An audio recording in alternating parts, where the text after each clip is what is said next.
Telangana Congress party India కూటమి సుదర్శన్ రెడ్డి గారిని దేశానికి వైస్ ప్రెసిడెంట్ చేయాలని నామినేట్ చేశారు. ఈరోజు సెప్టెంబర్ 9 ఎలక్షన్. సూటిగా చెప్తున్నాను, ఒక బీసీ సీనియర్ మోస్ట్ లీడర్ అయిన హనుమంతరావు గారిని ఎందుకు నామినేట్ చేయలేదు?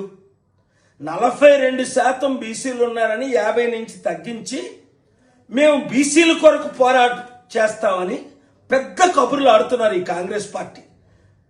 55 సంవత్సరాలు కాంగ్రెస్ పార్టీ దేశంలో ఏలింది. 12 మంది రెడ్డిల్ని ముఖ్యమంత్రి చేసింది 2 తెలుగు రాష్ట్రాల్లో. ఏ ఒక్కరోజైనా బీసీల పట్ల న్యాయం చేసిందా? లేదు. అదే ఒక హనుమంతరావు గారు లాంటి క్యాండిడేట్ని పెట్టమని నేను రికమెండ్ చేశాను, ప్రపోజ్ చేశాను. వాళ్ళ ఎంపీలు ఉంటుండగా మాట్లాడాను, చేయలేదు. చేసుంటే మోదీ మెడలు వంచి 788 ఎంపీలతో బెట్టింగ్ యాప్ లోక్సభలో రాజ్యసభలో బిల్లు పెట్టి పాస్ చేయించానా లేదా? అంటే బహుజనులారా, బీసీ, ఎస్సీ, ఎస్టీ, క్రిస్టియన్, ముస్లిం ఆలోచించండి. నేను చెప్తుంది సత్యమా కాదా?